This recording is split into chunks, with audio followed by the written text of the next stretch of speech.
क्या होगा, तो मुझे लगता है आप एक थोड़ी सी सीरीज बता दें कि अब क्या क्या होगा। क्या सीरीज हम इसलिए नहीं बताते कि लोग दुखी ना हो जाएं और भयभीत ना हो जाए। मैं एक माता से बात कर रहा था, वो कहती थी मुझे विनाश की बात सुन के बहुत डर लगता है भाई जी। अब मैं कहा तुम डरो या खुश रहो वो तो होना ही है, रात पूरी हो रही है, दिन आएगा, उसको तो कोई रोक ही नहीं सकता ना। जी, जी। अब तमो प्रधान दुनिया हो गई, पाप अति बढ़ गया है, धर्म नष्ट हो गया है, तो इसे समाप्त करना ही होगा। महाभारत को अगर आप देख लें तो भगवान का एक कार्य सत्य धर्म की स्थापना करना भी था, तो दूसरा अधर्मियों का संहार कराना भी था।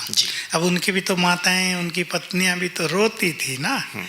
वो सब हमने देखा है, सुना है। लेकिन जो कुछ होना है, दिन के बाद रात, रात के बाद दिन, ये चक्र तो ऐसे ही चलेगा। तो पहले देखो इस दुनिया में सफाई होगी।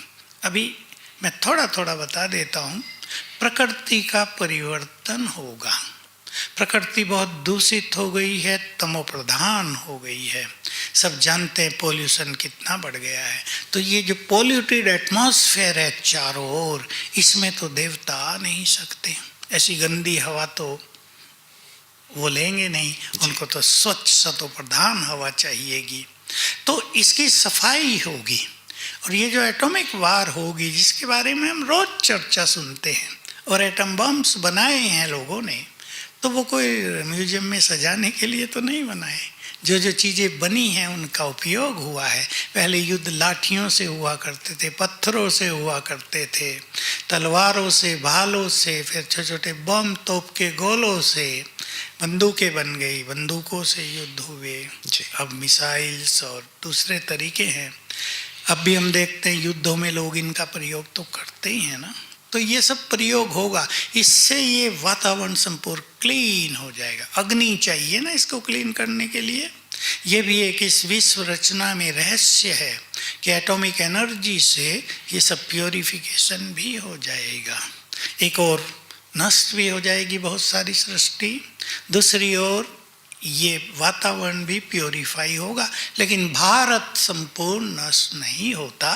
भारत अविनाशी खंड है, क्योंकि यहाँ देवताओं के और भगवान के चरण पड़ते हैं। ये बहुत इंपॉर्टेंट बात है। फिर प्रकृति प्योरीफाई होगी। धरा के अंदर बहुत सारी धन संपदा है, वो सब ऊपर आएगी। प्रकृति में विस्फोट होंगे, तो ये प्रकृति के सभी तत्व भी पावन होंगे। इससे एक और विनाश भी दिखाई देगा।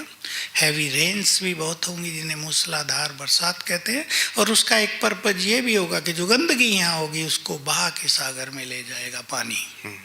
तो एक और विनाश की प्रक्रिया है, तो दूसरी ओर प्योरिफिकेशन इसमें ही समाया हुआ है।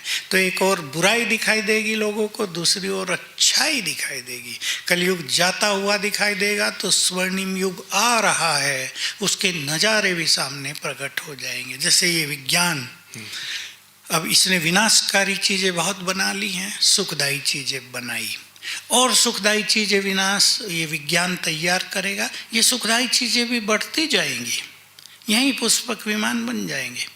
हम देख रहे हैं और देख लेंगे कि विमानों में अब ये जो ईंधन है, इसका प्रयोग दूसरी चीज़ें लेती जाएंगी। ऐसी चीज़ें वैज्ञानिक बना लेंगे कि ये पेट्रोल और ये तेल और जो कुछ भी आज फ्यूल यूज किया जाता है वो नहीं यूज किया जाएगा, और बिल्कुल एक्सीडेंट प्रूफ और सहज भाव से चलने वाले, बच्चा भी अंगुली से दबा के उसको चलाएगा, उतारेगा। ये सब वैज्ञानिक यहीं बना देंगे।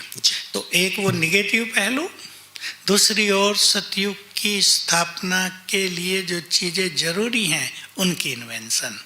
तो ये समाप्त हो जाएगा, वो लागू हो जाएगा। तो ये सब चीज़ें होंगी और फिर शांति हो जाएगी। मुझे लगता है 2030-32 से संपूर्ण शांति, और फिर धरती भी, अपनी प्रकृति भी नॉर्मल स्टेज में आ जाएगी, और स्वर्ग का आगमन प्रारंभ हो जाएगा। मतलब विशेष करके प्रकृति है, चाहे उसमें भूकंप हैं, आपदाएं हैं, इन सब के द्वारा ही प्यूरिफिकेशन का कार्य होगा, और उसके बाद हम नूतन स्वर्ग की ओर चलेंगे, देवात्माओं का आगमन होगा।